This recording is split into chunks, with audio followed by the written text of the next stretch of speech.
성경 요한일서 4장 1절부터 6절 말씀을 보겠습니다. 신약 성경 391페이지입니다.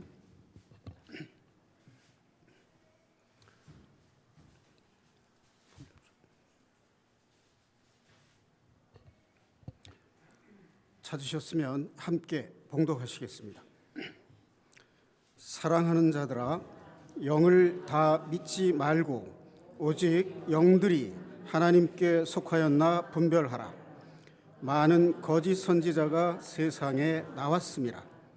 이로써 너희가 하나님의 영을 알지니 곧 예수 그리스도께서 육체로 오신 것을 시인하는 영마다 하나님께 속한 것이요 예수를 시인하는 영마다 하나님께 속한 것이 아니니 이것이 곧 적그리스도의 영이니라. 오리라 한 말을 너희가 들었거니와 지금 벌써 세상에 있느니라. 자녀들아, 너희는 하나님께 속하였고 또 그들을 이기었나니 이는 너희 안에 계신 이가 세상에 있는 자보다 크심이라. 그들은 세상에 속한 고로 세상에 속한 말을 하매 세상이 그들의 말을 듣느니라.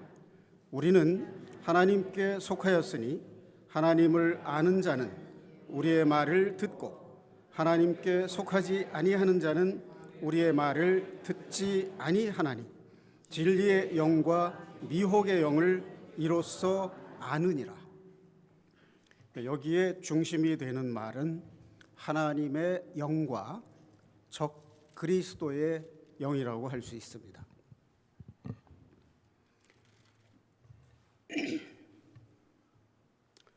그런데 적 그리스도의 영을 분별하는 기준을 요한 사도는 뭐라고 제시했느냐 하면 예수 그리스도께서 육체로 오신 것을 부인하는 자마다 적 그리스도의 영을 받은 것이다. 이렇게 지적을 하고 있습니다.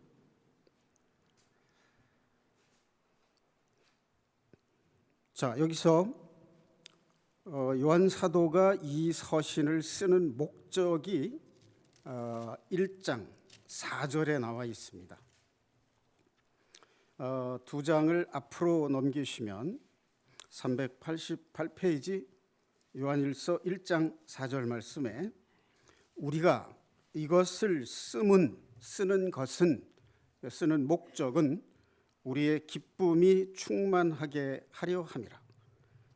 자, 그다음에 그 밑에 6절을 보면 만일 우리가 하나님과 사귐이 있다 하고 어둠에 행하면 거짓말을 하고 진리를 행하지 아니함이거니와 이런 말씀이 있습니다.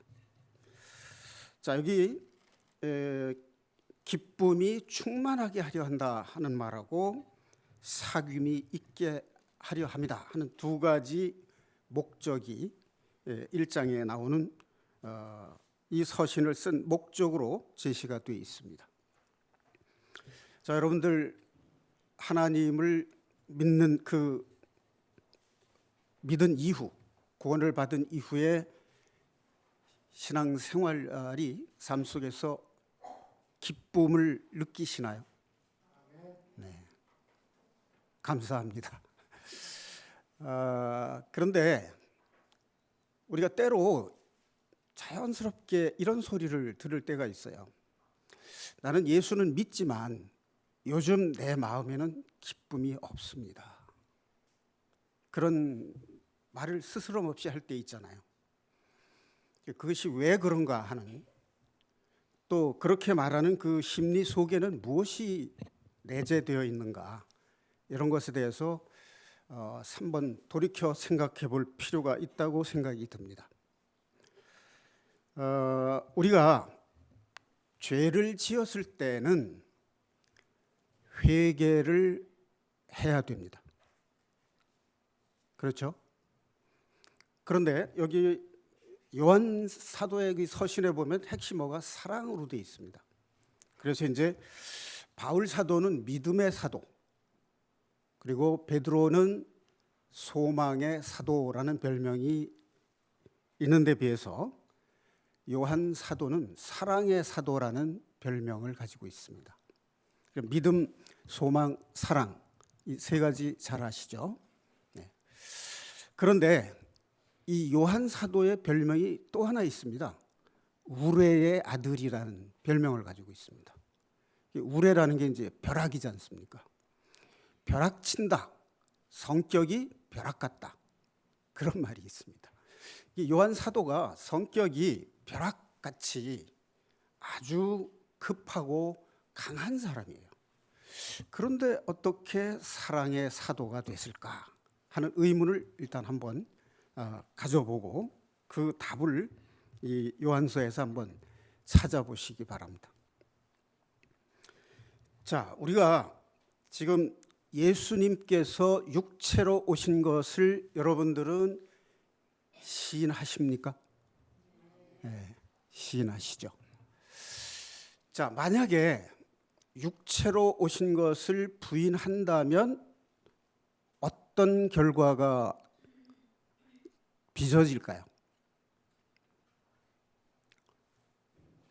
예수님이 이 세상에 오시긴 오셨는데 육체로 오시지 않았다면 어떤 문제가 발생할까요?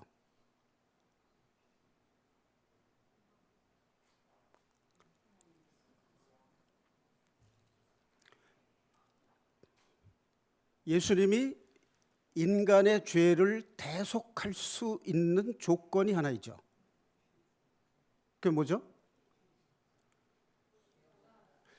사람과 똑같은 인격체로 오셔야만 인간의 죄를 대속하실 수 있어요. 영은, 하나님의 영은 영원하신 생명이기 때문에 죽을 수가 없습니다. 그러니까 만약 육체로 오지 않았다면 어떤 문제가 발생하느냐면 예수님께서 십자가에 달려서 인간의 죄를 대속하고 죽으실 수가 없는 겁니다. 육체로 오신 것을 부인하면 죽으실 수 없어요. 영이시라면, 영이시기만 하다면 죽을 수가 없습니다. 육체로 오셨다는 걸 부인하면 십자가 대속을 부인하게 되는 거예요. 그러면 십자가에서 달려 돌아가시지 않았다면 부활할 수 있나요? 부활할 수 없죠.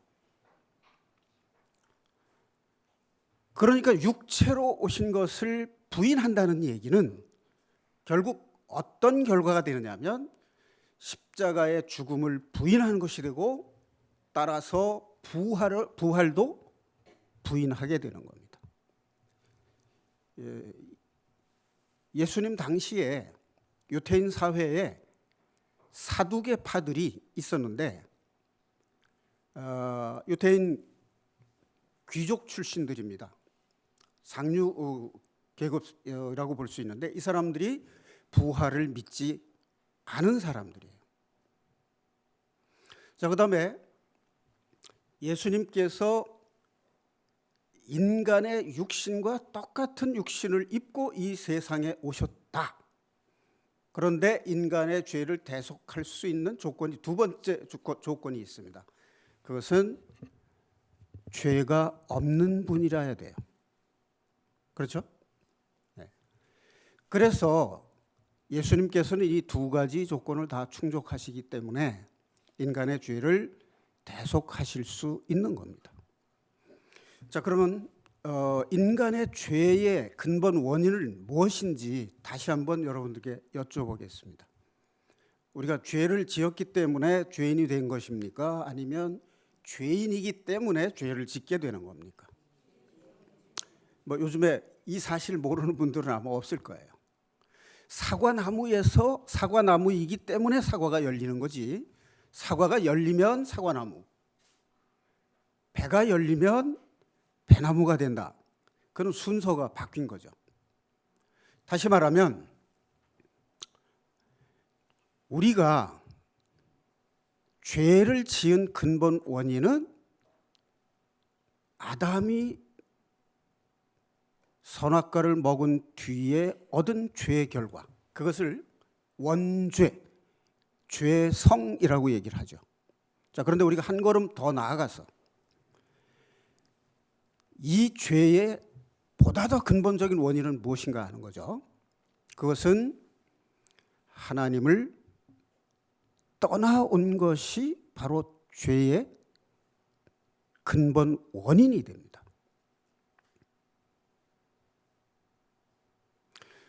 자, 그럼 여러분들은 하나님을 떠나오지 않았느냐?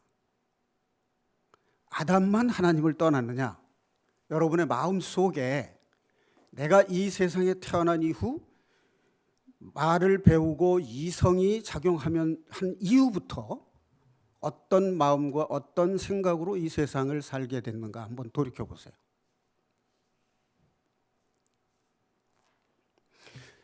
내 생각과 내 뜻대로 세상을 살고 싶었던 거예요.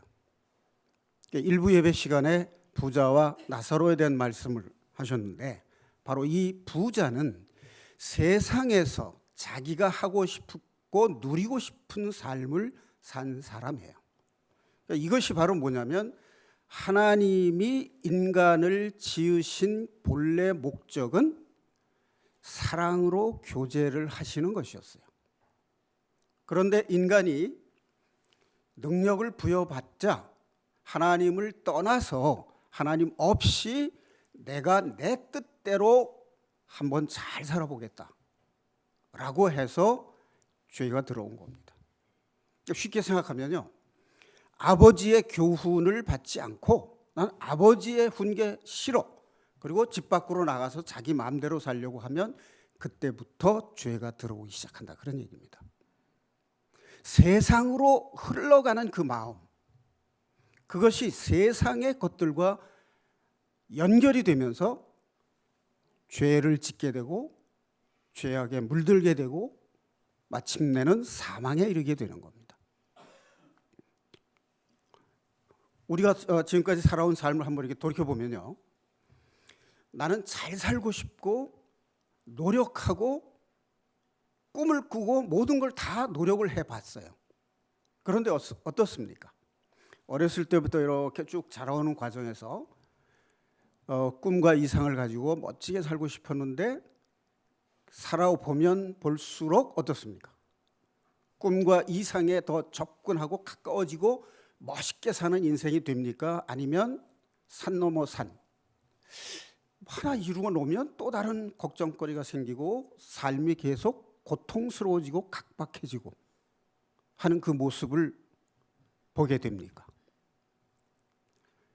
하나님을 떠난 삶은 세월이 흘러가면 갈수록 고통과 슬픔밖에 남지 않습니다.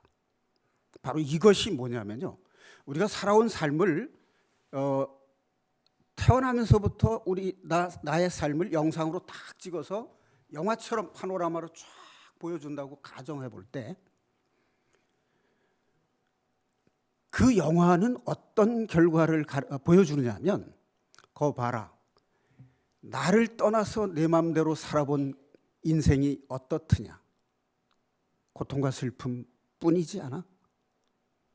그것을 보여주시는 것이 인간 삶의 역사예요.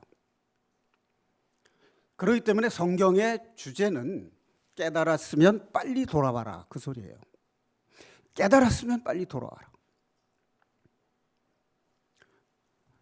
우리가 회개하라 그러면은 내가 지은 죄를 다 떠올립니다. 그리고 이것도 잘못했고 저것도 잘못했고 저것도 잘못했습니다, 용서해 주십시오, 이런 마음을 가지게 돼요. 이제 그걸 회개라고 이렇게 우리가 말을 합니다. 그런데 이 회개라는 말 속에 담긴 뜻을 그렇게만 알고 나면 진정한 회개가 안 됩니다. 세상에 있으면서 죄를 안 지을 수가 없다는 거예요. 그러니까 우리가 구원을 받은 이후에 죄를 지으면서 계속 살아요. 그걸 양심으로 자기를 돌이켜보면, 아, 내가 이러면 안 되는데 왜 이런가 라는 생각을 가지게 돼요. 똑같은 실수를 자꾸만 반복하게 되는 것을 볼 수 있습니다.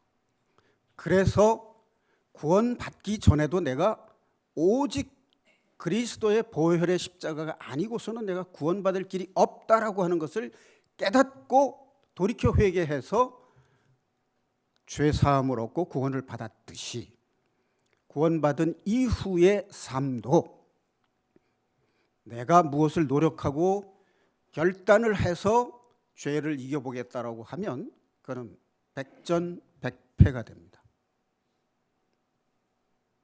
해본 사람은 알아요. 철저하게 해보면 할수록 철저하게 깊이 깨닫게 됩니다. 그걸 빨리 깨달아야 돼요. 양심적인 사람일수록 그거를 철저하게 깨닫게 됩니다. 그럼 어떻게 하느냐? 여기서부터 사람들이 혼돈을 느끼게 되고 헤매게 된다는 얘기예요. 하나님께로 돌아오는 길밖에는 없습니다. 탕자가 아버지로부터 분깃을 받아서 나가서 멋지게 살아보겠다고 나가봤지만 모든 재산을 탕진하고 먹고 살 길이 없었어요. 그래서 아버지를 아버지라고 부를 자격도 없지만 그래도 내 아버지 집에는 풍족한 품꾼들이 많지 않느냐. 그래서 돌아왔어요. 그것이 바로 회개입니다. 아버지에게로 돌아오는 겁니다. 그럼 돌아온다는 것은 무엇을 의미하느냐? 제가 얼마 전에 조폭 사회를 예로 든 적이 있는데 내가 조폭 사회에 몸을 담고 살고 있으면서 양심적으로 살고 죄를 안 짓고 살려고 한다. 그게 가능할까요? 불가능합니다. 그 안에서는 불가능해요. 그런데 그걸 나오려고 하는 마음을 갖는데 나갈 수가 없어요. 두목이 그냥 두질 않아요. 나가면 죽인다고 협박을 합니다. 그리고 마지막으로 큰 건을 한 건 해라 이런 유혹도 합니다.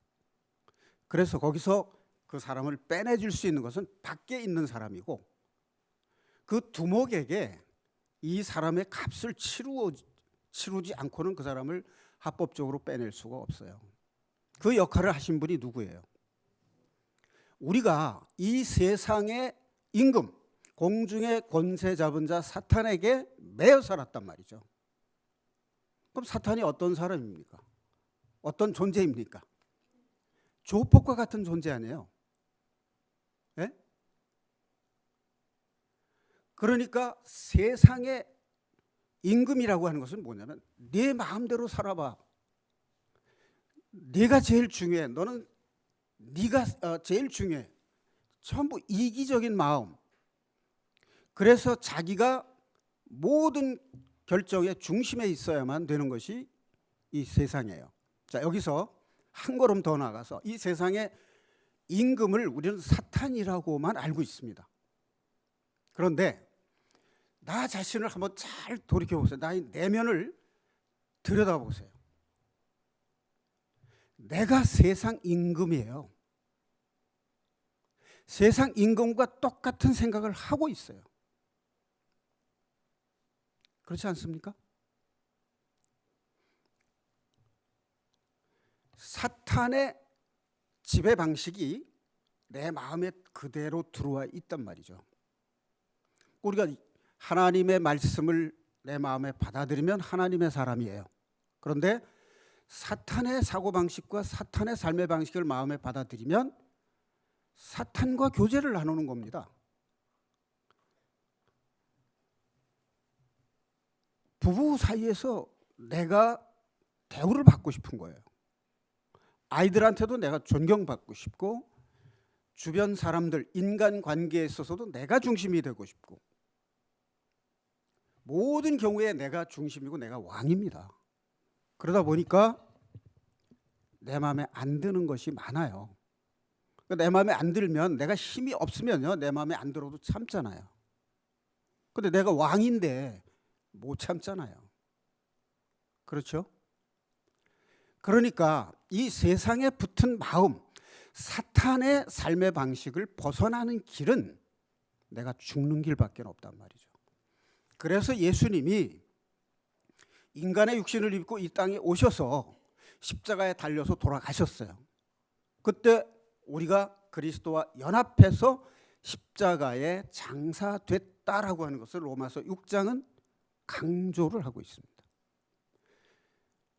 예수님이 죽으셨는데 거기에 연합돼서 내가 죽어야만 조폭 사회에서 빠져나올 수 있는 거예요.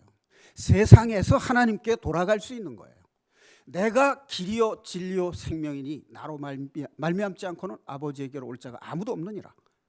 그분이 길이지 않습니까? 예수님이. 예수님과 함께 십자가에 장사 지내지지 않고는 하나님께로 돌아갈 길이 없다는 것을 믿는 것, 이게 그리스도를 시인하는 거예요. 정말 여러분 그리스도를 시인하고 계십니까? 마음으로 믿어 의에 이르고 입으로 시인하여 구원에 이르느니라. 이거를 읽어놓고 그냥 세상적으로 생각하시면 안 됩니다. 내가 입으로 내가 예수 그리스도를 믿습니다 한다고 해서 그게 구원이 될 수 있나요? 그게 그런 뜻이 아니에요. 문자적으로 읽어내린다 해서 내가 구원에 이르는 게 아닙니다. 그럼 내가 기도합니다라고 말하면 그게 기도입니까? 아니잖아요. 기도는 내 마음에 있는 것이지 입에 있는 게 아니라는 얘기입니다. 그러니까 마음으로 믿어 의에 이른다는 그 말이 무슨 뜻이냐 하면 마음으로 어떻게 믿었느냐가 그 속에 포함되어 있는 거잖아요. 그리고 입으로 시인한다? 지금은 내가 예수 그리스도를 믿는다라고 얘기해도 누가 붙잡아 가거나 죽일 사람이 없습니다. 그러나 그 말씀이 기록될 당시에는 예수 믿는다는 말을 하면 붙잡혀 가거나 죽을 위기에 처했던 시대 상황 하에서 쓰여진 거예요.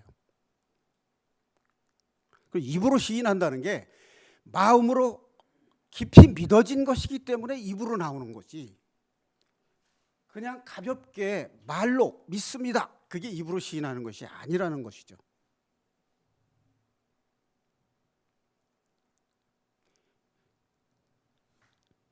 우리가 성경 말씀을 읽어서 머리로 아는 것이 믿음이 아니에요. 머리로 아는 것이 내 마음에 새겨져서 내 삶에 반영돼야 그게 믿음인 거예요. 자, 우리가 조금 전에 예수께서 육체로 오신 것을 다 시인한다고 했습니다. 그런데 과연 그럴까요? 우리가 입으로는 다 그렇게 고백을 합니다. 자, 그러면 요한일서 4장 다시 한번 본문으로 돌아가서 7절 392페이지 7절인데 거기 소제목이 하나님은 사랑이시다 합니다. 사랑하는 자들아 우리가 서로 사랑하자. 사랑은 하나님께 속한 것이니 사랑하는 자마다 하나님으로부터 나서 하나님을 알고 사랑하지 아니하는 자는 하나님을 알지 못하나니 이는 하나님은 사랑이심이라. 자, 이 사랑이라고 하는 말을 우리가 읽고 나서 어떤 생각을 합니까?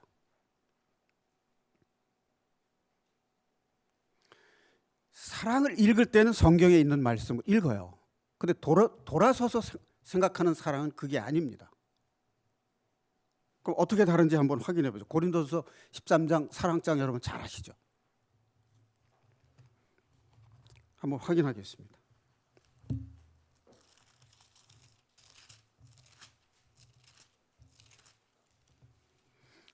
(279페이지입니다) 내가 사람의 방언과 천사의 말을 할지라도 사랑이 없으면 소리나는 구리와 울리는 꽹과리가 되고. 자, 그럼 여기서 가장 강조한 게 뭡니까? 사랑이죠. 그럼 방언이나 천사의 말이나 그런 것은 뭐예요?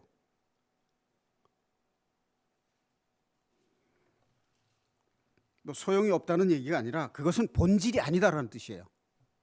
자, 여러분, 방언을 하거나 천사의 말을 하는 것이 능력이 될 수는 있지만 그것이 구원의 복음은 아니라는 뜻입니다. 구원을 받은 자로서 참된 믿음을 가진 자는 어떻게 알아볼 수 있느냐? 방언한다고 알아볼 수 있는 게 아니고 천사의 말을 한다고 알아볼 수 있는 게 아니라 그 사람의 삶이 사랑 안에 있느냐 아니냐를 가지고 판단할 수 있다, 그런 뜻이에요. 자, 4절에 보면 사랑은 오래 참고 사랑은 온유하며 시기하지 아니하며 사랑은 자랑하지 아니하며 교만하지 아니하며 무례히 행치 아니하며 자기의 유익을 굳이 아니하며 성내지 아니하며 악한 것을 생각하지 아니하며 불의를 기뻐하지 아니하며 진리와 함께 기뻐하고 모든 것을 참으며 모든 것을 믿으며 모든 것을 바라며 모든 것을 견디느니라. 이게 지금 뭐에 대해서 지금 읽고 있는 거죠? 사랑에 대해서 읽고 있습니다. 과연 여러분이 생각하는 사랑이 이 사랑이었나요? 우리가 보통 일상생활 속에서 생각하는 사랑이 바로 이 사랑이었느냐, 그 말입니다. 어딘가 좀 이중적이라는 생각이 들지 않습니까? 우리는 왜 성경에 기록된 사랑을 이렇게 읽으면서 생활 속에서는 이것을 다 까먹고 자기에게 유익한 것만 사랑이라고 생각을 하는지. 자, 어떤 사람들이 사랑을 이렇게 생각을 해요. 나의 장래를 걱정해서 훈계하는 아버지는 사랑이 없어. 그런데 밖에 나가면 친구나 선배들은 나를 이해해주고 감싸주고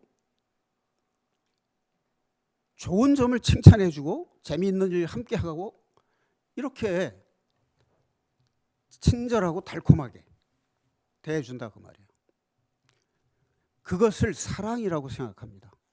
자, 성경에서 분명히 말하는 것은 달콤한 꿀과 같은 달콤한 인정을 사랑이라고 하지 않고 성경에서 말하는 사랑은요, 자아가 죽는 것이고 자기를 희생하는 것이라고 돼 있잖아요. 과연 우리가 오래 참습니까? 자, 그럼 제가 하나 여쭤보겠습니다. 여러분, 친구나 이성 친구나 동성 친구나 친구를 사귀어 본 적 있죠? 사귄다는 게 무슨 뜻입니까? 뭐 이런 말이 있죠. 세속적으로 끼리끼리 논다, 그런 말이 있지 않습니까? 그렇죠? 뭔가 통하는 사람끼리 사귀고 교제를 합니다. 그렇죠? 자, 그런데 우리가 성경에서 사랑은 이렇게 읽고 생활 속에서 사랑은 달콤한 인정을 요구하고 있다면 우리가 하나님하고 사귀는 겁니까? 세상하고 사귀고 있는 겁니까? 이게 심각한 문제예요. 그렇죠? 우리가 좋은 사람들 틈에서 살면 좋은 영향을 받습니다. 그리고 질이 좋지 않은 사람들 사이에 살면 내가 닮고 싶지 않아도 저절로 닮아가게 돼요. 이제 그걸 가리키는 수고가 있죠. 근묵자흑. 먹을 가까이 하면 검어진다는 겁니다. 그런데 마중지봉, 이 쑥이 곧게 자라질 않아요. 가지를 쳐서. 그런데 삼배 속에다가 사이에다가 쑥을 심으면 쑥도 주변에 있는 삼배처럼 꼿꼿하게 자란다는 말이 있어요. 자, 그러면 우리가 어떤 교제 속에 있어야 되겠습니까? 좋은 교제 속에 있어야죠. 그 좋은 교제가 이 세상에서 어디에 있을까요? 교회 공동체 안에 있지 않습니까? 예수 그리스도가 하나님의 아들이시오, 살아계신 하나님의 아들이요 그리스도시다라는 고백을 통해서 죄 사함을 받은 불러낸 무리, 이 교회 공동체, 형제 자매들의 교제 속에, 그 속에 좋은 교제가 있고 아름다운 교제가 있는 겁니다. 자, 하나님과 사귐이 있다 하면서 세상 사람들하고 똑같은 생각과 똑같은 삶의 방식을 가지고 산다면 우리가 과연 그걸 하나님과 사귀고 있다라고 할 수 있는가 하는 겁니다. 제가 지금 여러분들에게 말씀드리고자 하는 것은 우리가 신앙생활을 하려면 참된 신앙생활이 뭔가를 바로 알아야 되고, 그 아는 것만으로 그것이 신앙생활이 아니라 그것이 내 삶이 돼야만 신앙생활이다 하는 말씀을 드리고 싶은 겁니다. 아이들끼리 이렇게 친구들끼리 있다가 특별히 어떤 두 남녀가 아주 친하게 가까이 지내는 걸 보면 사람들이 뭐라고 그래요? 쟤들 사귀어? 그렇게 말하죠. 그때 사귄다는 말이 무슨 뜻입니까? 사랑하냐 그 소리잖아요. 자, 만약에요 내가 사랑하고 싶은데 사랑이 안 돼요. 근데 안 되는 이유가 똑같아요. 세상에 붙어 있으면서 죄를 안 지으려고 하면 안 지을 수 없습니다. 세상 방식으로 살면서 죄 안 지으려고 하면 죄 안 지을 수 있겠냐는 거예요. 하나님의 방식으로 세상을 살아야만 죄를 안 지을 수 있다는 거죠. 그럼 사랑도 마찬가지예요. 세상 방식으로 살고 내가 이기적이고 자기중심적인 삶을 살면서 어떻게 사랑할 수 있어요? 하나님의 삶의 방식으로 살아야 사랑할 수 있다는 말이에요. 거기에는 이기적이고 자기중심적인 이 마음, 사탄이 준 이 마음, 내가 세상의 왕이 되고자 하는 이 마음을 내려놓고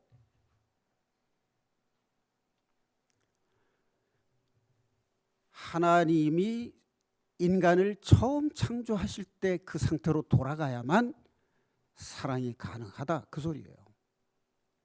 하나님이 인간을 창조하실 때 짝을 사랑해야만 행복할 수 있도록 지으셨어요. 증명해 볼까요?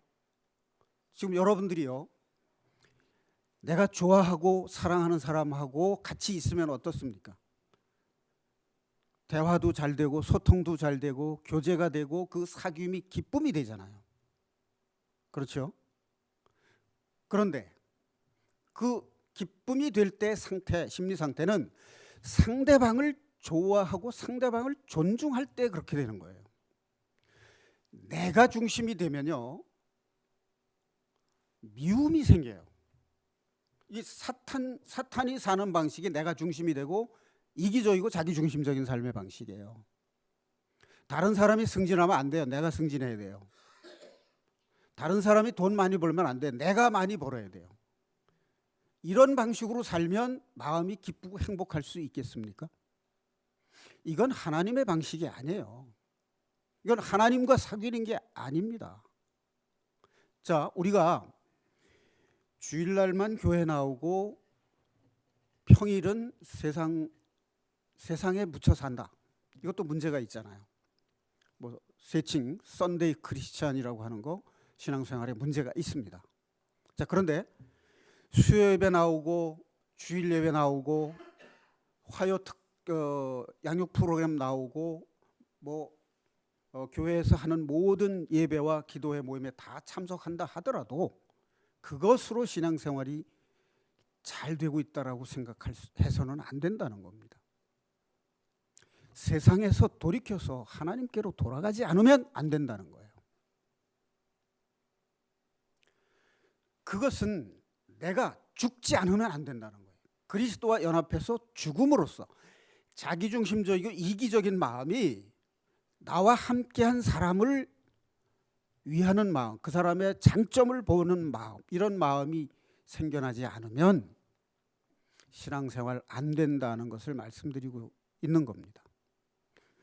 자, 우리가 예수 그리스도께서 육체로 오신 것을 시인하는데 그 뒤에 요한 사도가 사랑으로 사귐이 없다면 이건 하나님과 사귀는 게 아니라고 얘기를 하는 거예요. 서로 하나님이 우리가 죄인 되었을 때 하나님이 우리를 먼저 사랑하셨어요. 여러분, 하나님을 믿는데 내가 꼭 하나님 보시기에 이쁜 짓, 기뻐하실 만한 일을 해야만 하나님이 나를 사랑한다고 생각하면 하나님 믿기 어려워요. 부모가 자식을 낳아서 이쁜 새끼만 사랑합니까? 좀 잘 못하고 말 안 듣는 자식도 사랑하잖아요. 물론 때때로 야단도 치고 미움도 있겠지만 그렇다고 해서 그게 사랑이 아니라고 할 수 있습니까? 내가 낳은 자식을 책임지는 마음이 있으면 그게 사랑이에요. 꼭 칭찬해주고 다독이고 그것만 사랑이라고 생각하면 큰 오산입니다. 그러니까 요즘 어린 아이들, 젊은 학생들이 부모에게서 다정한 말 듣지 못하고 칭찬을 못 들으면 사랑이 없다라고 생각하는 거예요. 훈계 받는 걸 싫어합니다. 훈계를 왜 합니까? 잘 되라고 하는 거 아닙니까? 그러나 이제 물론 방법의 문제고 기술의 문제입니다. 아무리 자식이라도 노엽게 하면 좋은 훈계를 해도 듣지 않는다는 데 문제가 있죠. 그러니까 노엽게 하지 말고 기분 상하지 않게 해야 된다는, 이게 기술의 문제이고 인덕의 문제입니다. 자, 그러나 훈계가 없다면 자식을 사랑하는 것이 아닙니다. 징계가, 구원받은 하나님의 자녀인데 하나님이 징계하지 않는다면 버린 자식 아닙니까? 그렇죠? 자, 세상 방식으로 살면서 주일날만 교회 나와서 성경 말씀 공부하고 내가 이만큼 새로운 걸 알았으니까 나는 신앙생활 잘하고 있다. 그런데 세상에 나아가서 세상 방식으로 산다. 과연 그게 하나님과 사귀는 삶이냐 하는 거죠. 내가 하나님을 사랑하는 것이냐 하는 거죠. 이런 그 예화가 있더라고요. 미국에서 있을 만한 일인데, 그 술집이 안 돼가지고 그 집을 팔았는데 마침 그 교회에서 성도들이 이제 많이 늘어나는 바람에 좀 넓은 데로 이제 옮겨가기 위해서 그 집을 사서 인테리어를 이제 새롭게 해서 교회 모양으로 이제 갖춰서 이사를 했습니다. 근데 그 주인이 그 건물을 팔고 갈 때 기르던 앵무새가 있었답니다. 그걸 이제 주인이 그냥 두고 간 거예요. 근데 이제 목사님이 이제 주일날 예배를 위해서 이제 그 교회를 나갔는데 새 사람이다 그랬다는 거예요. 주인이 아니고 딴 사람이 왔다는 거죠. 조금 있다 이제 성가대가 이제 그 찬양을 위해서 들어왔는데 전에 그 음악을 연주하던 밴드가 아닌 새 팀이다 그랬다는 거예요.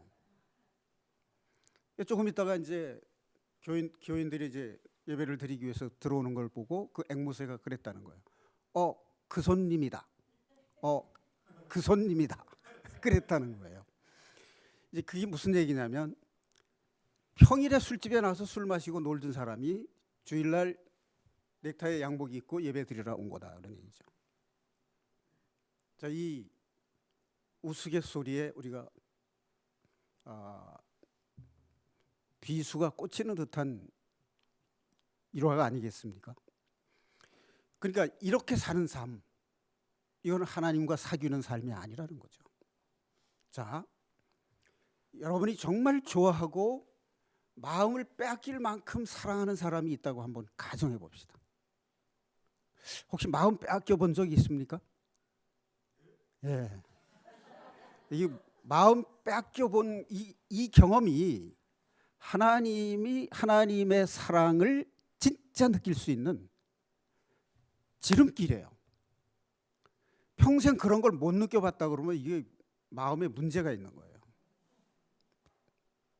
그 진찰 받아봐야 돼요. 자, 내가 말이죠.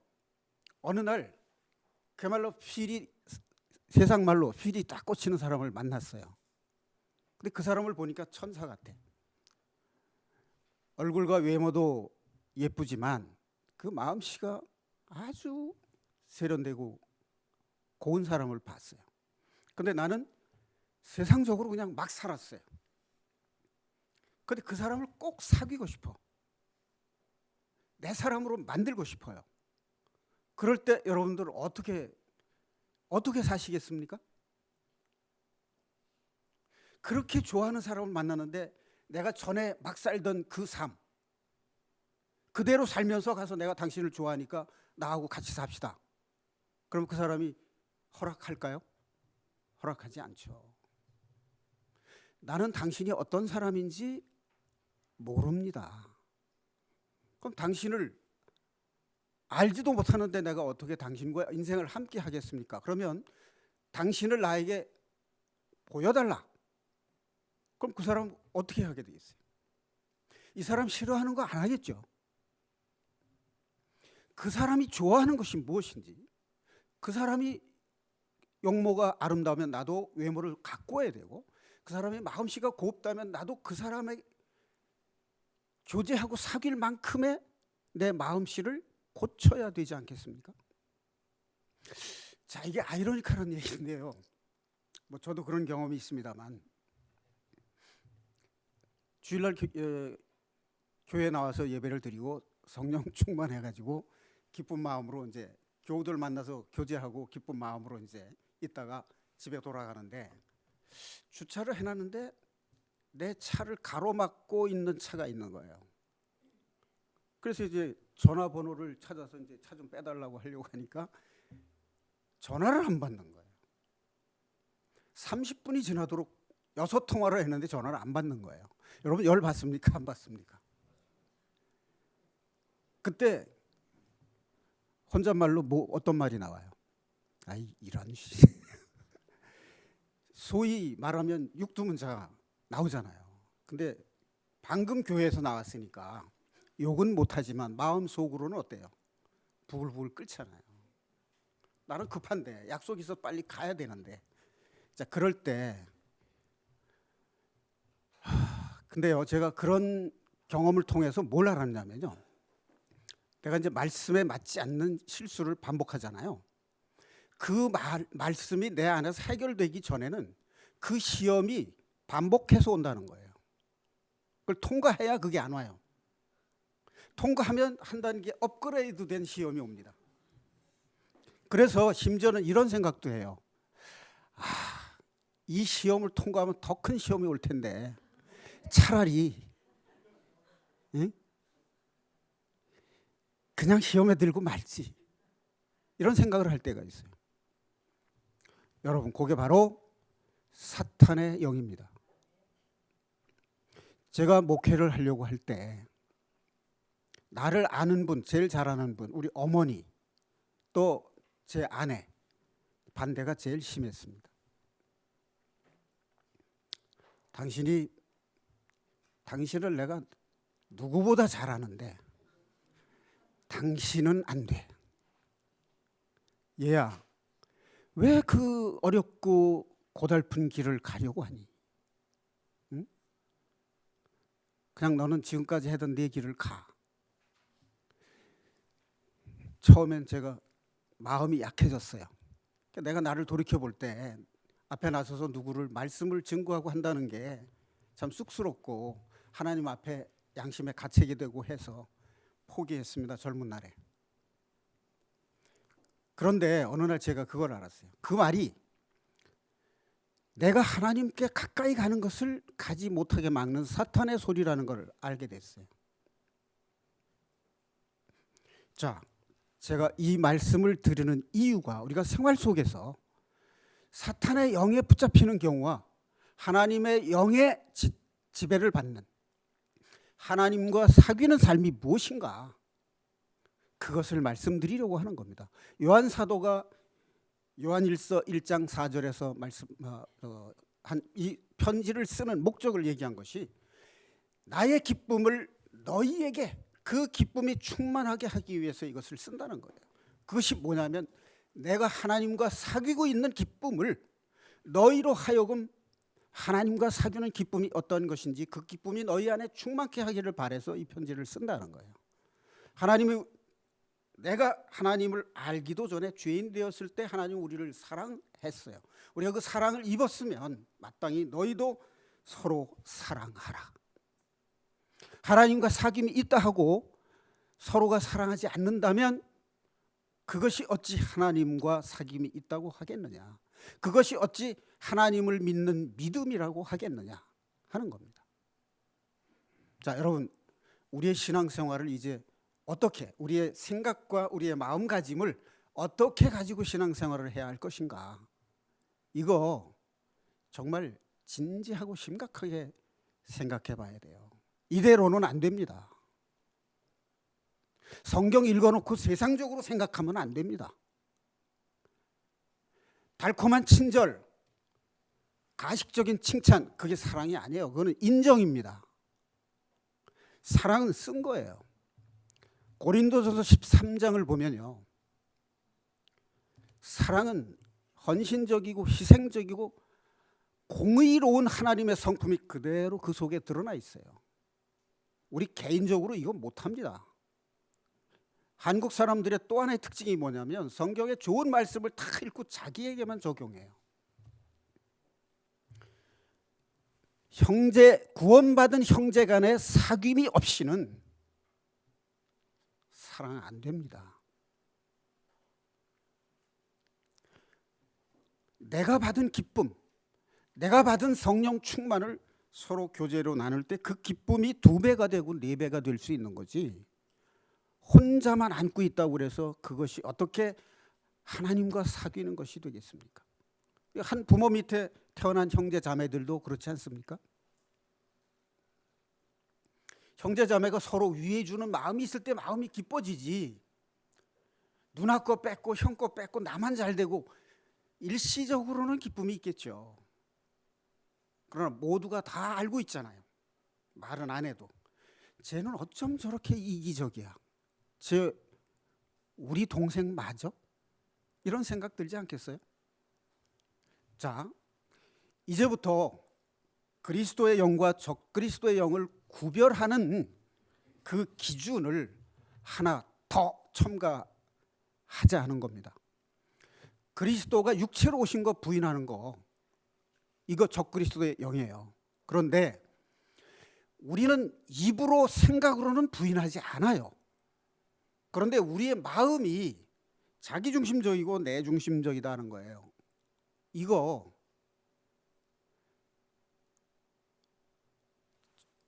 사탄의 영에 속한 모습이다라는 거예요. 그러니까 우리가 그리스도와 함께 십자가에 연합돼서 죽는 경험을 통과해야만 새 생명을 받은 새 사람으로 살아갈 수 있다는 거예요. 내가 양보할 줄 알아야 돼요. 상대를 배려할 줄 알아야 돼요. 제 경험을 예로 들어야 생생하게 들리시겠죠. 제 와이프가 때때로 마음에 안 드는 때가 있어요. 집사람은 요리는 잘합니다. 근데 치우는 건 잘 못합니다. 그건 뭐 왜 그러냐면 힘이 약하고 피곤하기 때문에 그래요. 재료 다듬어서 요리하고 나면 피곤해. 치울 그 여력이 없어요. 그래서 그냥 내버려두고 이렇게 늘어진다고 할까요? 그러면 저는 그게 안타까워요. 그래서 좀 치워주길 바라는데 보니까 피곤해, 힘들어해. 그래서 내가 정리를 합니다. 젊었을 때는요,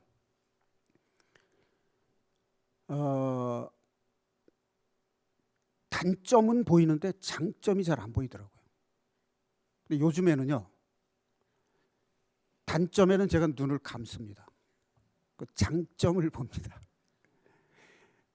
정리정돈 청소 잘 안 해. 그리고 뭘 이렇게 시장 보러 갔다 오면 뭘 이렇게 자꾸 잊어버려. 그래서 제가 갔다 오면 꼭 원래 있던 자리에다 놔라. 그러면 다음에 쓸 때 찾지 않게 된다. 근데 그게 안 됩니다. 이 사고 체계가 달라요. 그래서 제가 역으로 추리를 해봐요. 그 카드를 최종 사용한 장소와 때가 어딘지 한번 생각해봐라. 그때부터 이제 역 추리를 해서 제가 찾아줍니다. 근데요, 요즘에는 제가 이렇게 마음이 변했어요. 그래도 잘하는 게, 요리 잘하는 게 어디야? 그거 못하는 거 괜찮아. 잊어버리면 분실 신고하면 되고 새로 만들면 되지. 이렇게 마음이 바뀌었어요. 어때요? 세상에 예, 여러분들도 그렇게 하시잖아요. 예. 나를 중심으로 하던 그 생각과 삶의 방식이 상대를 배려하는 생각과 삶의 방식으로 바뀌어가는 이 모습, 누가 좋아할까요? 집사람 좋아해요. 그 다음에 나도 그런 걸 보면 그래도 나도 많이 변했다. 옛날에 비해서는 젊었을 땐 잘난 척하면서 살았는데 사실 잘난 것도 없이 지금은 다 늙어가고 뭐 기운 빠지고 모든 것이 다 쇠퇴해가고 있지만 내 마음속에는 그래도 그 기쁨이 있다는 말씀이에요. 그럼 이런 사실을 예수님도 아시고 하나님도 아시겠죠. 그렇죠? 제가 이제야 사귀는 게 뭔지 아는구나. 나하고도 사귈 수 있겠구나. 그렇게 보시지 않겠어요? 그렇죠? 우리 변해야 됩니다. 머리로만 알고 삶의 반영이 안 되면요, 그 신앙생활이 성장이 안 되는 거예요. 머리로 안 것을 내 가슴에 새겨서 삶의 변화를 가져와야 돼요. 자, 우리가 세상에 붙은 마음이 뭐고 하나님과 사귀는 것이 무엇이다 하는 것을 말씀드렸습니다. 자, 그 다음에 사랑은 달콤한 인정이 아니라, 꿀과 같이 달콤한 인정이 아니라 책임져 줄 수 있고 헌신할 수 있고 대신 책임져 줄 수 있는 그 희생적인 마음이 성경적 사랑이고, 그것이 하나님께서 인간에게 베푸신 아가페적 사랑이고 부모가 자식에게 베푸는 사랑입니다. 자, 그 다음에요, 방언에 대해서 고린도전서 14장에 나와 있어요. 상세하게 나와 있습니다. 자, 정리하면 방언은 믿는 사람들을 위한 표가 아닙니다. 믿지 않는 사람들을 위한 표예요. 교회가 성립되기 전에 하나님의 권위와 능력을 믿지 않는 사람들에게 보임으로써 하나님이 계시다는 것과 하나님을 믿는 사람들이 모여서 복음을 전하는 그 일에 마음을 열고 복음을 받아들이도록 하기 위해서 방언을 주신 거예요. 교회가 형성이 되고 교인들이 교제할 때는 방언으로 교제하는 거 아닙니다. 자, 만약에요, 제가 방언으로 기도하고 방언으로 설교했다 그러면 여러분 어떻게 하시겠습니까? 알아들으시겠습니까? 못 알아듣죠. 그럼 이게 통역하는 사람 없으면 방언해도 교회 덕이 안 되는 거죠. 자, 그러면 본인도 그 자기가 한 방언이 무슨 내용인지 모르고 방언을 한다면 이것은 정당한 방언이고 교회 덕이 되는 겁니까? 아닙니까? 아니죠.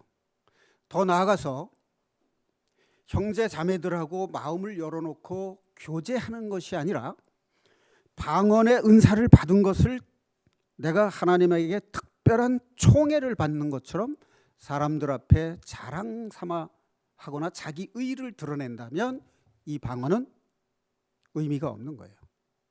교회에 덕을 세우지 않으면 그 방언은 의미가 없는 겁니다. 그거보다는 예언은 믿는 사람들을 위한 표라고 했습니다. 예언은 성경이 완성되기 전에 예언은 성령께서 음성으로 들려주시고 환상으로 보여주셔서 일어났어요. 그 일이. 그러나 에베소서 3장 4, 5절 말씀에 보면 바울 사도가 이후로는 성령께서 이렇게 하신 것을 사람의 아들들에게는 더 이상 주지 않는다라고 기록이 되어 있습니다. 환상을 보고 내가 예수 그리스도를 믿게 됐다. 우리는 그 말을 부인하지 않습니다. 다만 환상을 보고 예수 그리스도를 믿게 됐는데 그 말씀이 어떤 말씀과 연결이 돼서 내가 하나님을 믿고 그리스도를 믿게 됐는데 그것이 내 삶 속에서 어떤 말씀이 어떻게 내 삶에 통과되어서 나타나고 있느냐. 단지 환상을 보고 꿈을 꾸고 그리스도를 믿게 됐다는 그 말만 가지고 자랑해서는 안 됩니다.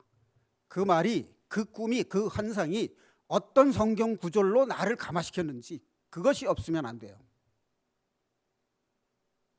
알맹이가 없이 껍데기만 있게 되는 결과라 그런 얘기입니다. 자, 그다음에 구원 간증에 대해서 말씀드릴게요. 구원 간증에서 내가 죄인이었다는 사실을 깨달았다는 그 회개가 없으면 이것은 간증이 아닙니다.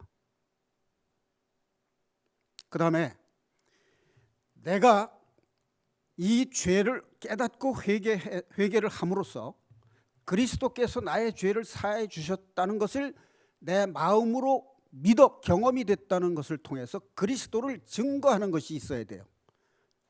그리스도가 나의 죄를 사해 주신 살아계신 하나님의 아들이요 나의 구원자이시다라는 고백이 없으면 그건 간증이 아닙니다.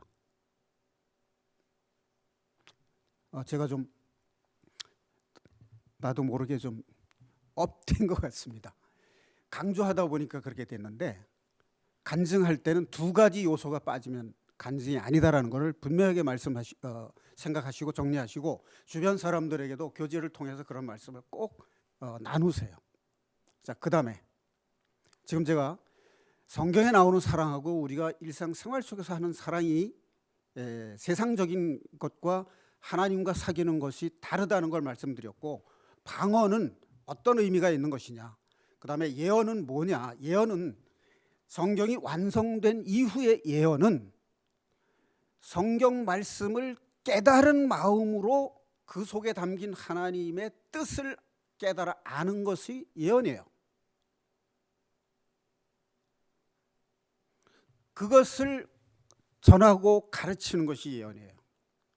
그래서 1만 마디 방언보다 깨달은 마음으로 하는 5마디가 더 낫다. 14장 고린도서 14장에 나와 있습니다. 자, 우리가 잘못 알고 있는 것들이 상당히 많아요.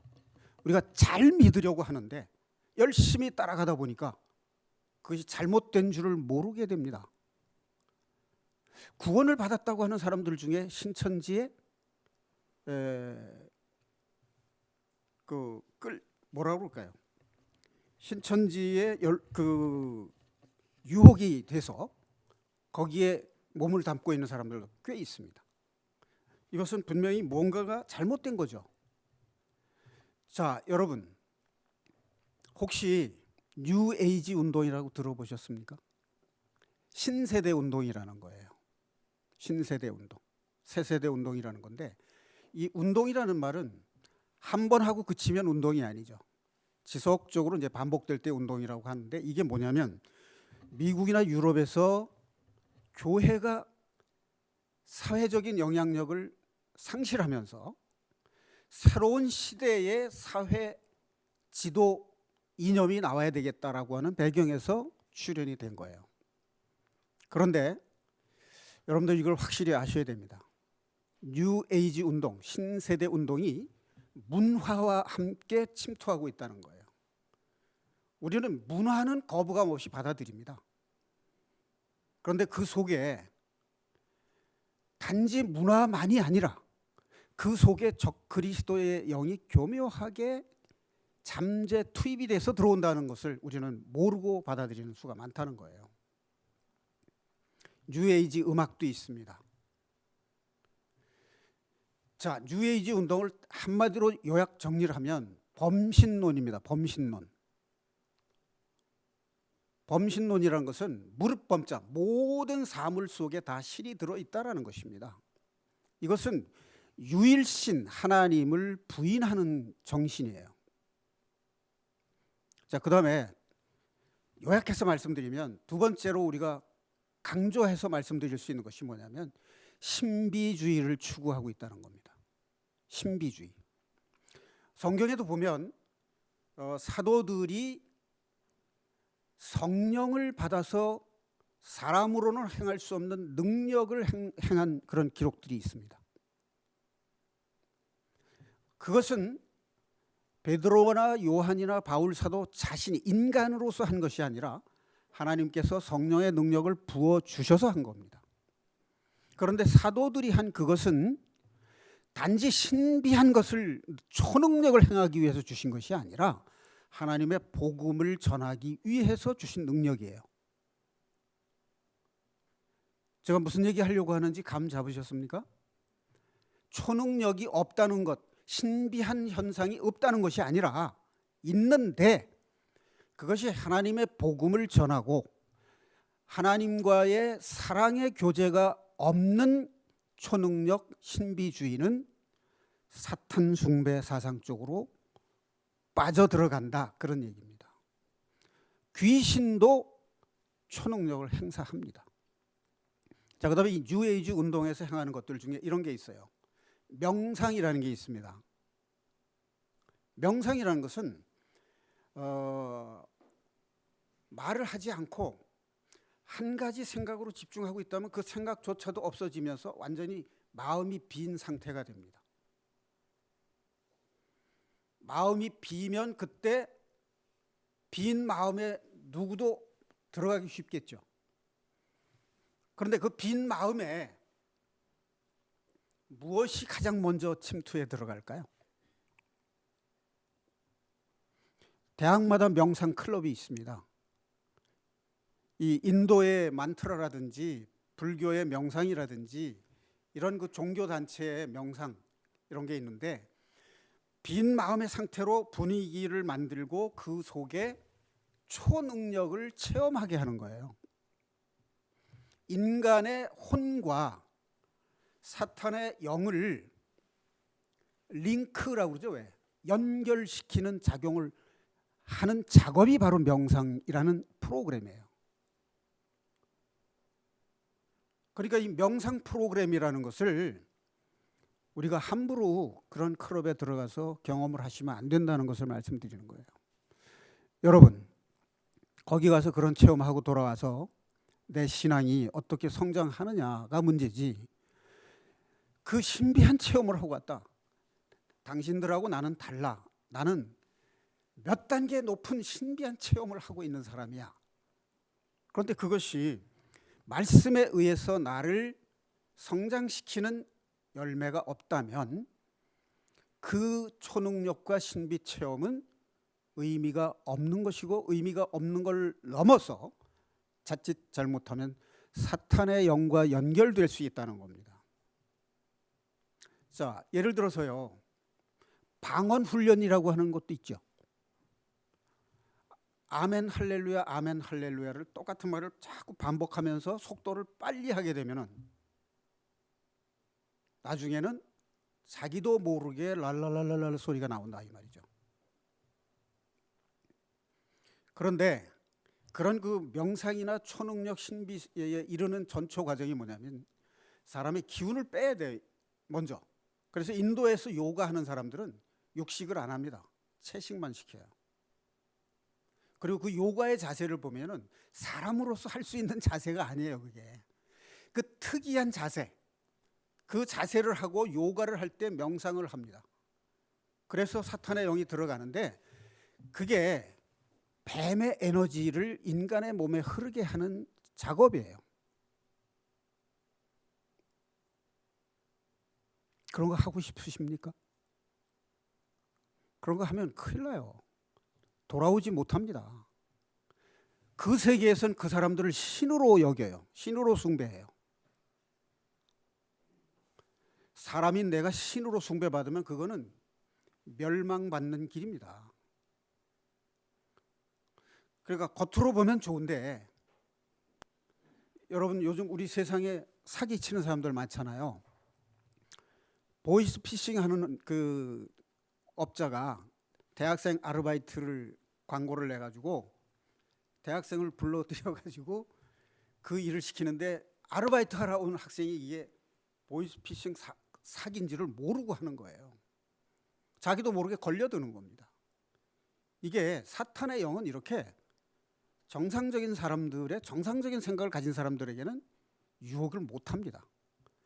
그런데 자기 자신이 뭔가 특이한 체험, 신비한 체험 이런 거를 하려고 하게 되면 거기에 유혹에 넘어갈 가능성이 있다는 겁니다. 자, 그 다음에 또 하나, 우리가 예배 드릴 때 이 아멘 하는 그거 있죠. 아멘이라는 말의 뜻이 뭔가요? 그렇게 되기를 바라나이다, 이런 뜻이죠. 그러니까 목사님의 입을 통해서 나오는 하나님의 말씀에 내가 공감을 해서 마음의 은혜를 받았을 때 아멘을 자연스럽게 하게 되는 거죠. 그런데 이게 내용과 상관없이 일정 간격으로 아멘을 계속한다. 그렇게 되면 본인이 진심으로 마음에서 공감이 되고 은혜가 됐다라고 볼 수 있겠습니까? 그렇지 않죠. 그렇게 하면은 뒤에서 듣는 사람들은 어떻게 되겠어요? 그 아멘이라는 그 말이 은혜가 되고 덕이 되는 게 아니라 말씀을 듣는데 방해가 됩니다. 그러니까 아멘도 타이밍을 잘 잡아야 돼요. 그리고요, 유명한 대통령 연설 같은 때도 30분 연설한다 그러면요, 박수가 한 10번 정도 나와요. 단어 하나 할 때마다 박수 치면 연설 방해하는 거 아닙니까? 그렇죠? 그러니까 아멘이 전혀 없다. 그것도 문제죠. 자, 그 다음에 기도. 우리가 기도할 때 기복신앙적 기도를 하는 거, 이게 문제입니다. 내가 필요한 것을 뭐든지 달라고 구하는 거. 요한복음 말씀에도 내 말이 내 안에 거하면 내가 무엇이든지 구하라, 내가 행하리라, 이렇게 돼 있어요. 구하면 내가 시행하겠다, 그 말만 기억을 하는 거예요. 내 말이 내 안에 거하면 그게 조건이잖아요. 그럼 내 말이 내 안에 거하지 않으면 내가 안 들어준다는 거 아닙니까? 기도는 나에게 필요한, 나의 인간적 생각의 필요를 채우기 위해서 하나님을 이용하는 것이 아닙니다. 여러분 같으면 그런 기도에 이용당하고 싶겠습니까? 그렇지 않잖아요. 좀 성숙된 기도는요, 모든 사람이 다 은사를 받았어요. 그러니까 자기의 은사가 무엇인지 스스로 발견해야 됩니다.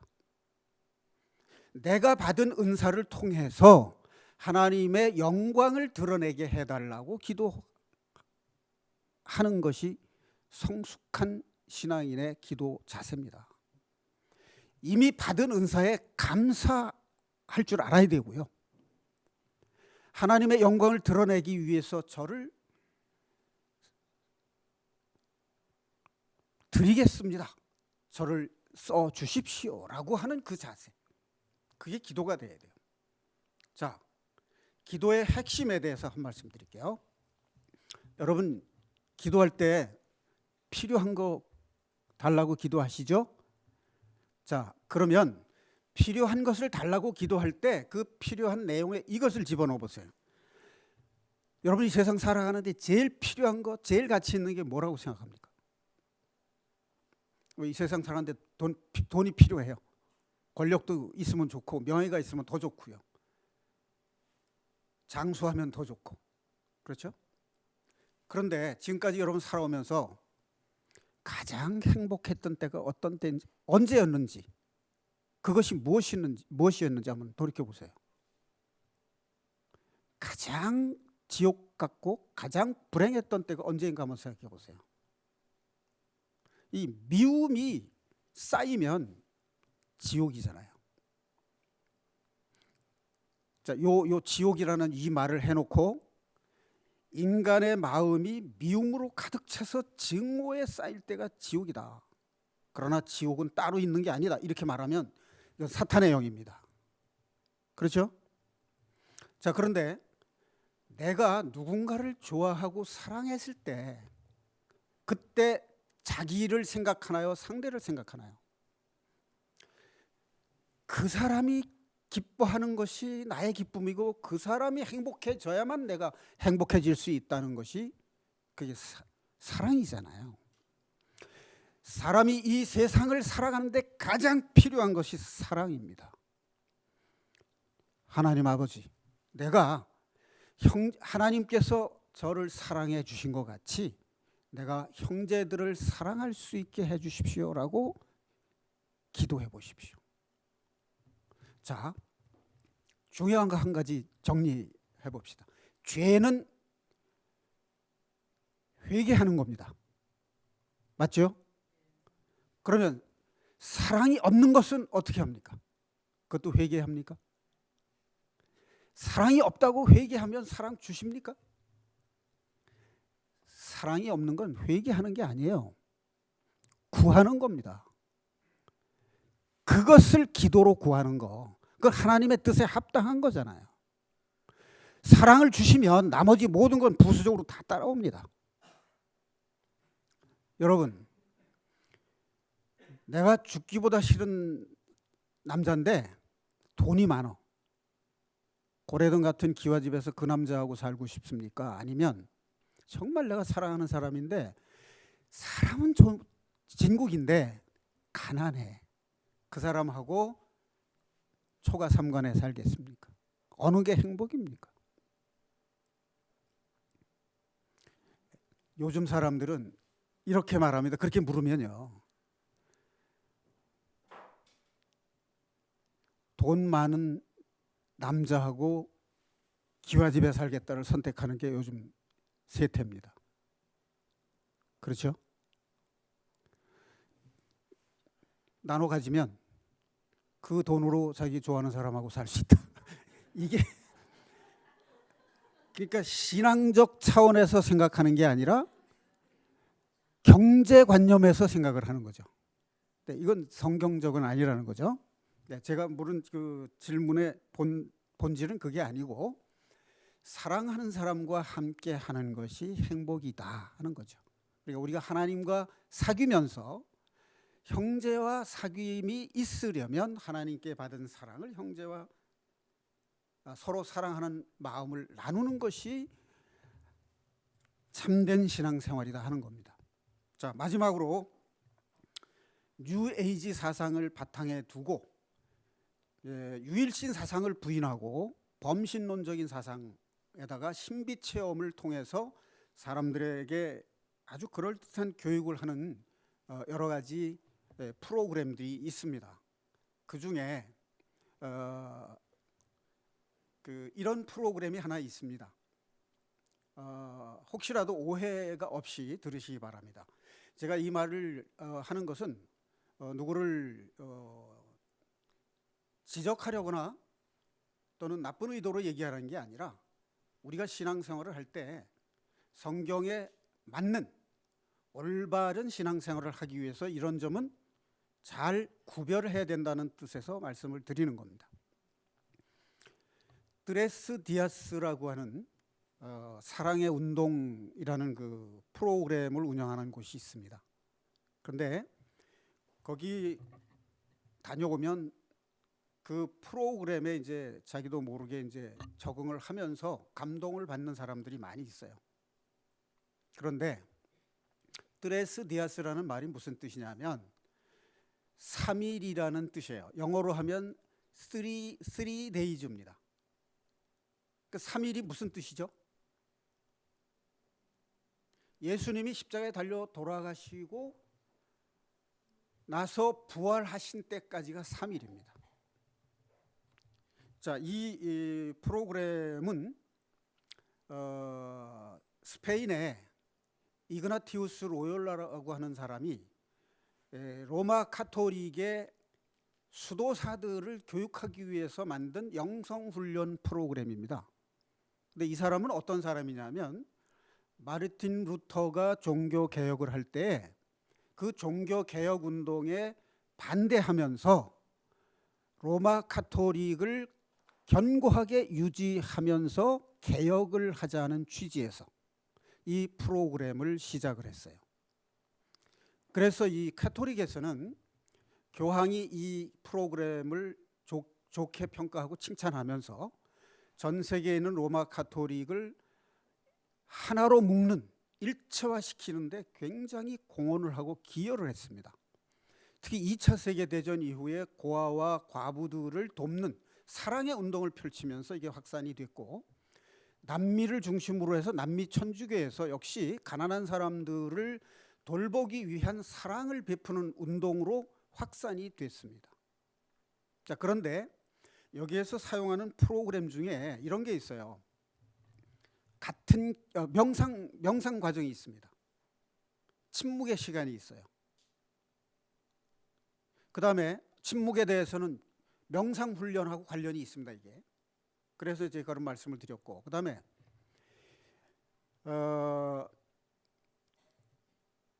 똑같은 기도문과 똑같은 찬송을 반복해서 하는 프로가 있어요.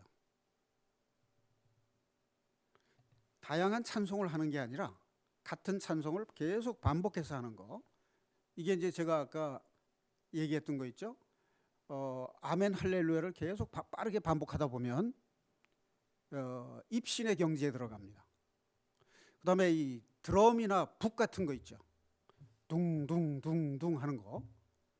그 다음에 이 드럼 같은 거를 빠른 속도로 같은 박자를 반복하다 보면 사람이 한 가지 생각으로 집중이 되다가 나중엔 무아지경으로 가요.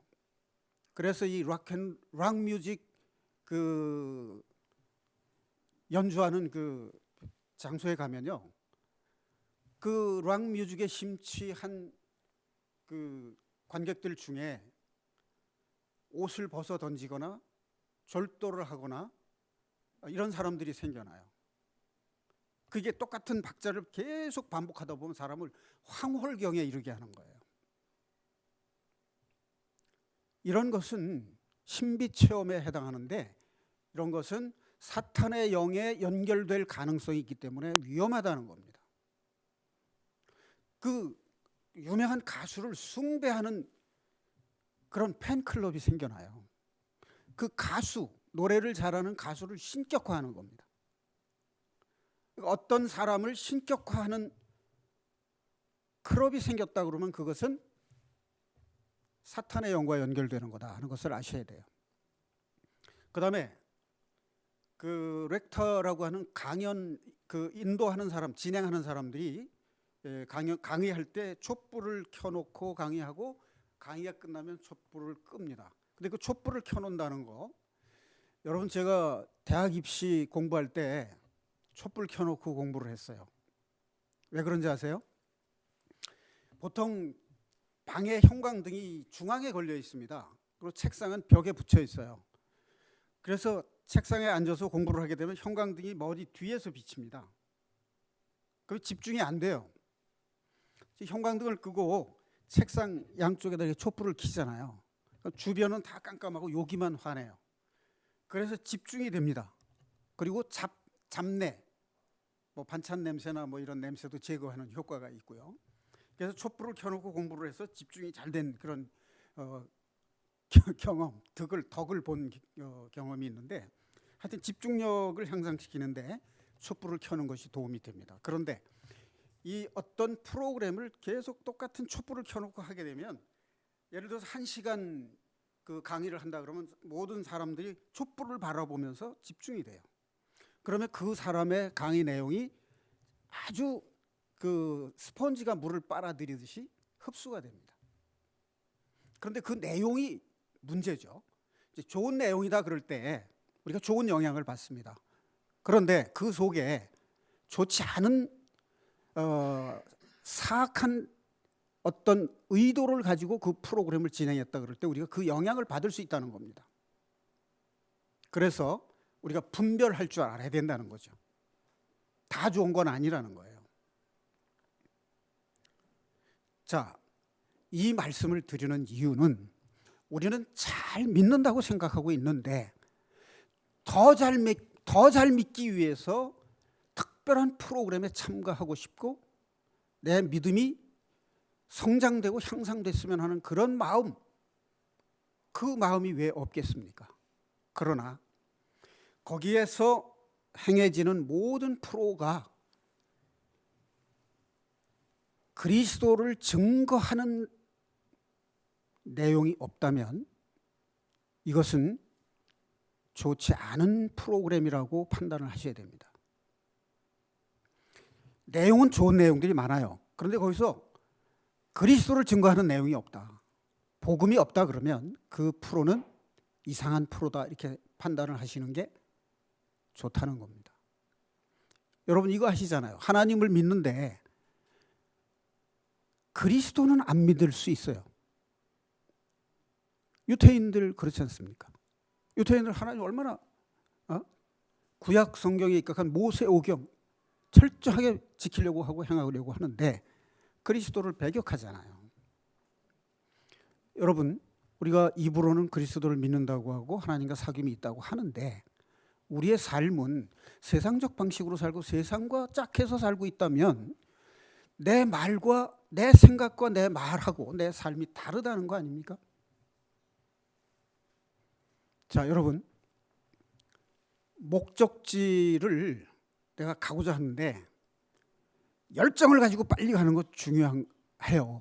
그런데 목적지를 잘못 잡으면요, 열정적으로 한 그것이 오히려 치명적인 해가 될 수 있다는 거예요. 그러니까 우리가 신앙생활을 하는 그 목적지, 목표, 그것을 정확하게 잡고 나가야지 내 열정이 내 신앙생활에 도움이 되는 거지. 목표를 잘못 잡고 열심히 나아가면 돌아오기 어렵다는 겁니다. 열심히 하면 할수록 독이 되고 해가 될 수 있다는 거예요. 하나님은 다 아시잖아요. 열심히 한다고 해서 그 사람이 하나님의 뜻에 부합한 삶을 살고 있지 않을 수 있다는 거. 그래서 영을 분별하는 것이 중요하다는 거예요. 그런데 요한 사도는 영을 분별하는 것을 어떻게 기준을 잡았느냐? 그리스도가 육체로 오신 것을 부인하면 적 그리스도다. 자, 그런데 옛날에는 TV도 발달하지 않고 이 미디어 매체도 발달하지 않았기 때문에 그냥 사람이 입을 통해서 하는 말이 그 사람을 증명을 했어요. 예를 들어서 영지주의자들은 영은 거룩하지만 육체는 죄에 물든 것이다. 그래서 영이 구원받는 건 중요하지만 육체는 죄를 벗어날 길이 없다. 그러니까 구원을 받았으면 편하게 살자. 그래서 쾌락주의가 나온 거예요. 이렇게 살면 그것을 이단이라고 합니다. 그리스도께서 육체로 오셨어요. 사람과 똑같은 육체를 입고 오셨기 때문에 사람이 짓는 죄, 사람이 육신이 연약해서 짓는 죄를 다 체휼하시는 분이에요. 속속들이 다 아시는 분이에요. 그래서 사람과 똑같은 육신을 입고 오셔서 죄 없으신 흠 없는 양으로 오셔서 인간의 죄를 대속하신 겁니다. 그래서 보혈을 흘리셨어요. 그것이 많은 사람들이 복음을 이렇게 생각을 해요. 예수님께서 내 죄를 속량해 주시기 위해서 십자가에 돌아가셨다. 그거 맞죠? 근데 그거는 100% 다 안 것이 아니에요. 그거 아는 것만으로 부족해요. 이걸 아셔야 돼요. 부활하셨다는 거 알아야 되죠. 그런데 죽음으로써 부활하셨다는 걸 같이 알아야 되죠. 죽음 없이는 부활이 없다는 거예요. 자, 그런데 문제는 그리스도께서 십자가에 달리실 때 내가 함께 연합해서 죽었다는 거, 이걸 아셔야 돼요. 내가 십자가에 그리스도와 연합해서 죽지 않으면 그리스도 안에서 하나님께 대하여 새 생명으로 살아갈 수 없다는 것을 아는 거, 이게 복음이에요. 네가 사탄의 영을 받아서 하나님 없이 네가 잘 살아보겠다고 나갔는데 보니까 어떻더냐? 살아보니까 죄의 결국은 사망인 거라는 것밖에는 다른 거는 없다는 거예요. 그걸 깨달았으면 빨리 돌아오라는 거예요. 돌아오는데 혼자서는 돌아올 수가 없으니까 아들을 보내셔서 세상에 갔던 인간이 하나님께 돌아오는 방법을 그리스도께서 몸소 행하신 거예요. 너희가 나를 따르려거든 자기를 부인하고 자기 십자가를 지고 나를 따르라. 그 말의 뜻이 십자가가 환난과 핍박이나 무거운 짐을 지고 나를 따라오라 그 소리가 아니에요. 자기 십자가를 지라는 얘기는 내가 죽을 때 너도 내 십자가 지고 나하고 같이 죽어야 돼. 그래야 하나님께로 올 수가 있어. 그걸 모범으로 보여주신 거예요.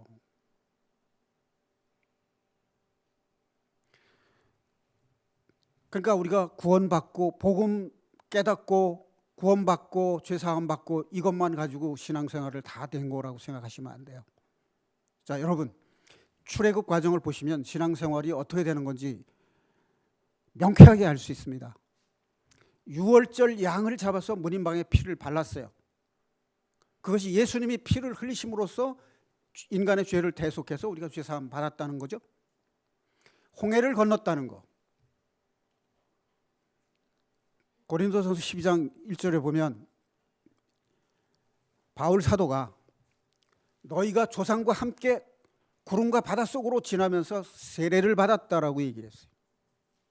그러니까 우리가 그리스도의 대속의 피를 통해서 구원을 받을 때 세례를 받습니다. 세례를 받는다는 것은 그리스도와 연합해서 죽었다가 그리스도와 연합해서 다시 살아났다는 것을 하나님께서 증거하시는 표예요. 약속의 표입니다. 자, 그 다음에 광야에서 애굽에서 나온 출애굽한 이스라엘 백성이 광야에서 40년 동안 훈련을 받았지 않습니까? 줄이고 굶주리고 그 시련을 통과했어요. 낮추시고 굶주리고 시련과 고난을 통해서 너희들이 나를 경외하는지 시험을 하겠다. 우리가 생활 속에서 시련과 고난을 겪으면 왜 하나님 나에게 이런 시련을 주십니까? 원망하면서 그래서 나 교회 안 다니겠다. 그럼 그 사람은 탈락. 시련과 고난은 반드시 하나님이 무엇인가를 깨우쳐 주시기 위한 연단 과정입니다. 그것을 통해서 우리의 신앙이 성장하는 것이고 그 시련과 연단을 통해서 하나님을 조금씩 더 알아가는 거예요. 그러니까 우리가 하나님의 말씀에 순종하고자 하는 마음으로 기도하면 하나님이 순종할 수 있는 힘을 주셔요. 우리 기도할 때 그걸 구하셔야 돼요. 내가 사랑하고 싶은데 성경에 기록된 대로 하나님의 말씀대로 형제를 사랑하고 싶은데 하나님 제 힘으로는 도저히 안 됩니다. 하나님께서 성령을 저에게 부어주셔서 내가 형제를 사랑할 수 있게 해주십시오 라고 기도를 하시면 그 마음을 보시고 성령께서 함께 하심으로 사랑할 수 있는 힘을 주십니다. 그것을 경험하는 것이 신앙생활입니다. 그것이 기적입니다.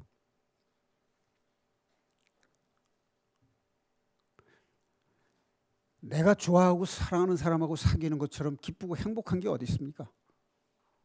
자, 여러분, 우리가 잘 믿고자 하지만 영을 분별하지 못해서 잘못된 길로 나아가지 않도록 하나님께서 성령으로 함께 해주시고 지켜주십시오라고 기도하십시오. 그리고 내가 하나님의 말씀에 순종할 수 있게 힘을 달라고 기도하십시오. 그리고 무엇보다도 세상에 붙은 내 마음을 다 낮추고 버리고 하나님께 돌아가서 하나님께서 원래 창조하신 그대로 남을 배려하는 그 사랑의 마음을 회복시킴으로써 하나님께서 주시는 그 복을 누리면서 살 수 있게 해 주십시오. 솔로몬이 번제를 1000번제를 드린 것처럼 사랑할 수 있게 해달라는, 성령을 내 마음에 부으셔서 사랑할 수 있게 해달라는 기도를 100번, 1000번 우리 같이 한번 해보십시다. 그래서 우리의 삶이 변화되고 하나님의 사랑이 우리 삶 속에 이루어지고 그 사랑을 통해서 그 사랑의 힘이 자연스럽게 우리 주변에 복음을 전할 수 있는 에너지가 될 수 있도록 우리 형제 사랑을 실천하는 주사랑교회 모든 형제 자매님들이 되시기를 예수님의 이름으로 축원드립니다.